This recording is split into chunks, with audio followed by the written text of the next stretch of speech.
My name is Margaret and I'm 55 years old. 6 months ago, I lost my husband of 32 years to a sudden heart attack. Richard was everything to me, my partner, my best friend, the steady presence that made our house feel like home. When he passed, I thought the hardest part of my life was behind me. I was wrong.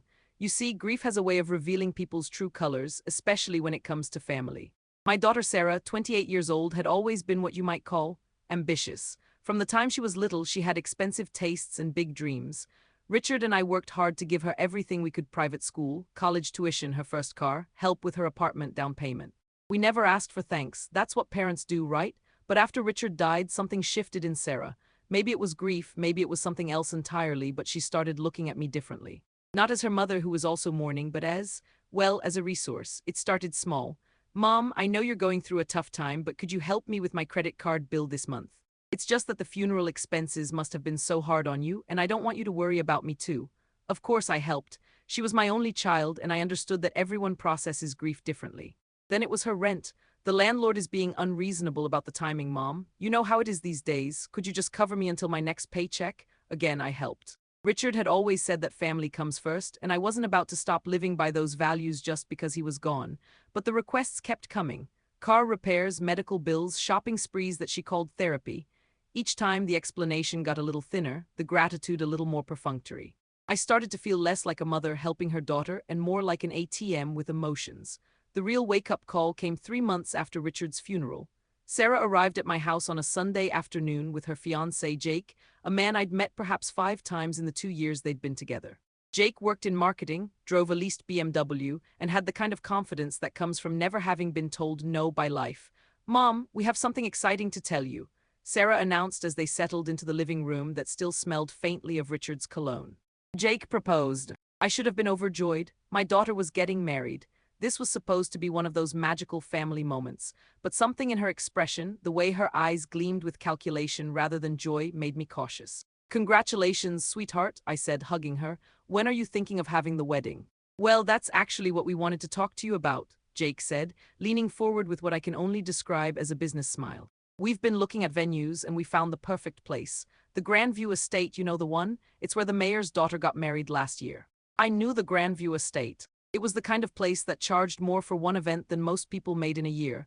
"That sounds lovely," I said carefully. "Very elegant." "Exactly," Sarah's excitement was palpable. "Mom, it's going to be perfect. 300 guests, a full orchestra, ice sculptures, the works. This is going to be the wedding of the century." 300 guests, I asked. "Honey, do you and Jake even know 300 people?" "Mom, please. This isn't about knowing people. It's about making a statement. Jake's career is really taking off, and my social media following has been growing like crazy. This wedding is going to be an investment in our future." Investment? The word sat heavy in my chest. How much of an investment are we talking about? Jake cleared his throat. "Well, Mrs. Patterson, the venue alone is $45,000. Then there's catering, flowers, photography, the dress, the honeymoon." He paused dramatically. "We're looking at about $72,000 total." $72,000? I felt the air leave the room. That was more money than Richard and I had spent on our entire first year of marriage, including rent. That's quite a lot," I said slowly. "Mom, I know it sounds like a lot, but think about it," Sarah said, her voice taking on that wheedling tone I remembered from her teenage years. "This is your only daughter's wedding. This is a once-in-a-lifetime event. Dad would have wanted me to have the wedding of my dreams." There it was, the Richard card, using my dead husband's memory to manipulate me into funding their extravagance. I took a deep breath. "Sarah, honey, I understand that you want a beautiful wedding, but $72,000 is an enormous amount of money." "Mom, come on, it's not like you don't have it. Dad left you the house, the life insurance, all those investments. You're sitting pretty comfortable right now." The casualness with which she discussed my finances, my grief settlement, my security in widowhood made my stomach turn. "Sarah, that money is for my future, for my security. Your father and I saved for decades to make sure I'd be okay if something happened to him." "But Mom," Jake interjected with that practice charm, "you're only 55. You've got decades ahead of you. And think about it, investing in Sarah's happiness in our future together, that's really investing in your own future too. We're going to be family forever." "I understand that, Jake, but..." "Mom, please," Sarah's voice took on an edge I'd never heard before. "You spent my entire childhood telling me I could have anything I wanted if I worked hard enough. Well, I worked hard. I graduated college, I have a good job, I found a wonderful man who loves me. This is what I want. This is my dream. Are you really going to be the mother who crushes her daughter's dreams?" The manipulation was so blatant it took my breath away, but it was also effective. For a moment I wavered. Was I being selfish? Was I prioritizing money over my daughter's happiness? Then I remembered Richard's voice from one of our last conversations before he died. We'd been talking about Sarah's spending habits, her tendency to expect us to solve her financial problems. Margaret, he'd said, loving someone doesn't mean enabling them. Sometimes the most loving thing you can do is say no. Sarah, I said quietly, I love you more than anything in this world. But I cannot and will not pay $72,000 for your wedding. The silence that followed was deafening. Sarah's face went through a series of expressions: shock, disbelief, and finally, something that looked almost like hatred. I can't believe this, she said, her voice shaking. I cannot believe that my own mother would be so selfish, so cheap. Sarah, please. No, Mom, you don't get to Sarah please me. You know what? Fine, fine.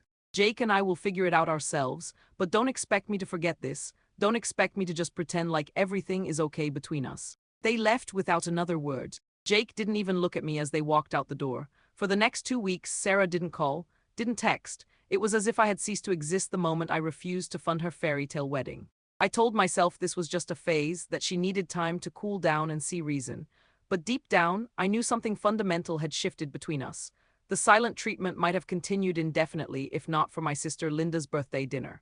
Linda, Richard's older sister, had always been close to our family.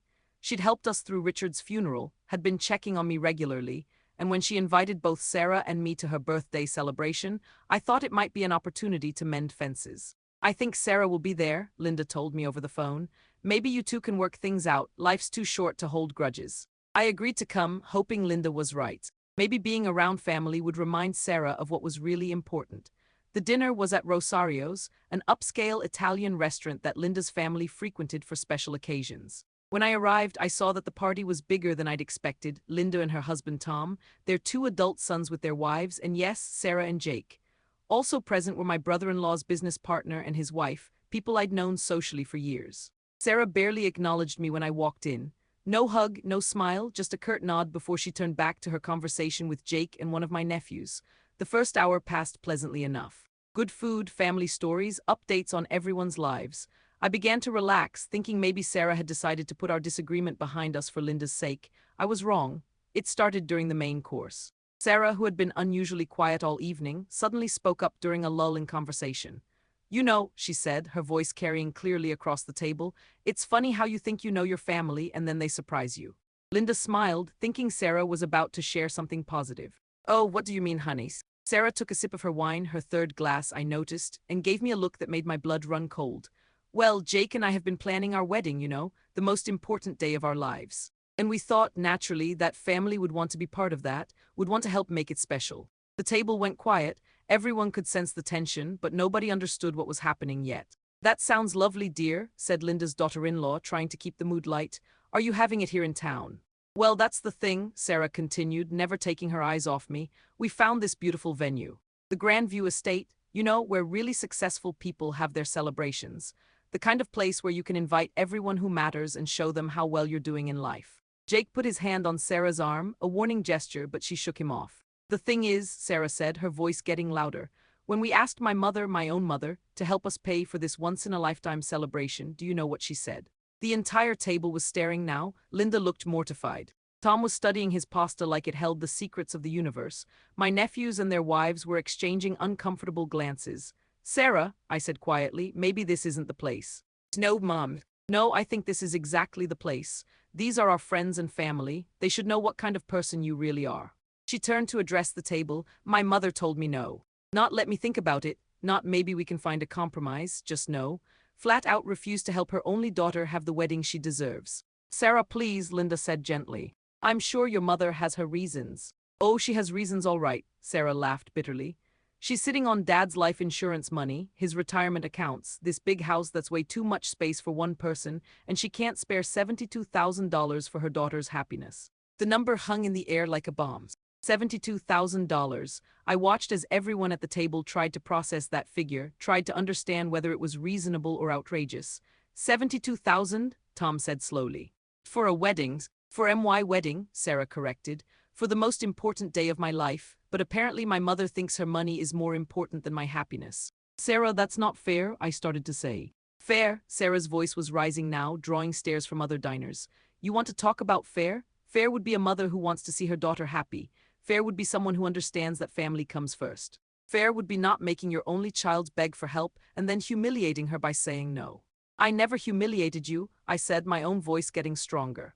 I simply said I couldn't afford to pay for such an expensive wedding. Couldn't afford? Sarah laughed, and it was an ugly sound. Mom, please, everyone here knows Dad left you pretty well set up. You're not exactly living paycheck to paycheck. The implication was clear. I was lying about my financial situation to avoid helping my daughter. The faces around the table showed a mixture of discomfort and judgment. Some people were looking at me like I was the villain in this story. You know what the worst part is? Sarah continued, and I could see tears in her eyes now, whether from hurt or anger or wine, I couldn't tell. The worst part is that I used to be proud to tell people what a good mother I had, how you and Dad sacrificed everything for me, how you always put family first, but now I see that was all just an act. When it really matters, when I really need you, you're not there. The silence that followed was excruciating. Every eye at the table was on me, waiting to see how I would respond to my daughter's public character assassination. Linda cleared her throat. Sarah, honey, maybe. No, Aunt Linda, I think everyone should know who they're dealing with. My mother would rather hoard Dad's money than help her own daughter start her new life. She'd rather sit alone in that big house, counting her dollars, than invest in my happiness. That's when something inside me snapped. Not into anger, I was past anger, into clarity. You're right, Sarah, I said calmly. Everyone should know who they're dealing with. Sarah smiled triumphantly, thinking she'd broken me down, thinking I was about to cave and promise to pay for her wedding. She was wrong. Linda, Tom, everyone, I said, addressing the table with the same calm voice I'd used in 30 years of PTA meetings and neighborhood disputes. I think you should know the truth about this situation. The whole truth. Sarah's smile faltered. My daughter is correct that she asked me to pay for her wedding, a $72,000 wedding. What she hasn't told you is that in the 6 months since my husband died, she has also asked me to pay her credit card bills, her rent, her car payment, her medical bills, and her shopping expenses. The total amount I have given her since her father's funeral is just over $18,000. The table was dead quiet now. Sarah also hasn't mentioned that she has never once asked me how I'm doing, how I'm coping with losing the love of my life, whether I'm lonely in that big house she mentioned, whether I'm scared about my future, about growing old alone, about whether I'll have enough money to take care of myself if I get sick. I could see Sarah's face going pale. She's also failed to mention that this isn't the first time she's tried to pressure me by involving family. 2 weeks ago, she called Linda crying, telling her that I was being cruel and selfish. Last week, she called my brother, telling him the same thing. She's been working very hard to make sure everyone sees me as the villain in this story. Linda's mouth fell open. Sarah, you didn't tell me. But here's what none of you know, I continued, my voice steady and clear. Here's what Sarah doesn't know. Richard didn't just leave me the house and some investments. 5 years ago, when his printing business really took off, we bought rental properties, 4 of them. In addition to our home, I own 4 rental properties that bring in $8,000 a month in income. You could have heard a pin drop. I also own, free and clear, the building where Richard's old business partner now runs his expanded operation. He pays me $6,000 a month in rent. I am, by any reasonable standard, a wealthy woman. I could pay for Sarah's $72,000 wedding without touching my principal investments. Sarah was staring at me like she'd never seen me before. But I won't. Do you want to know why? Not because I'm selfish. Not because I don't love my daughter, but because in the 6 months since I lost my husband, my daughter has treated me like a walking bank account. She has manipulated me, guilt-tripped me, and now publicly humiliated me, all in service of getting what she wants. I stood up from the table, my hands surprisingly steady. Sarah, you want to know about fairness. Fair would be a daughter who calls to check on her widowed mother. Fair would be someone who says thank you when you help them for the 6th time in 6 months. Fair would be not ambushing your mother at a family dinner to try to shame her into giving you money. Sarah's face had gone from pale to red. Mom, I'm not finished, I said quietly. You asked everyone here to judge me, so let me give them all the facts. I have plenty of money to pay for your wedding. I also have plenty of money to take care of myself, to travel, to enjoy my widowhood, and to leave a substantial inheritance to my daughter when I die.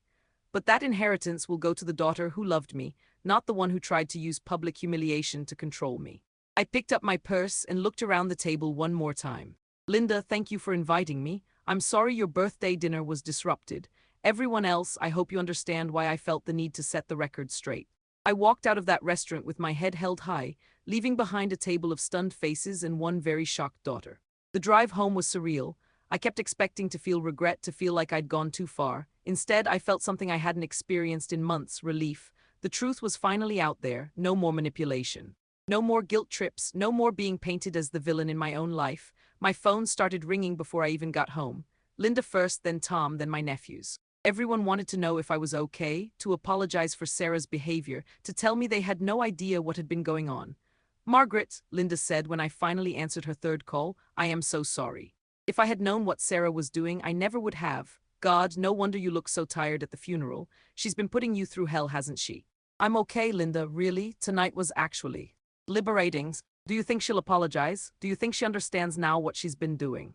I looked around my quiet house, at the photos of Richard and Sarah from happier times, at the life I was trying to rebuild without my husband.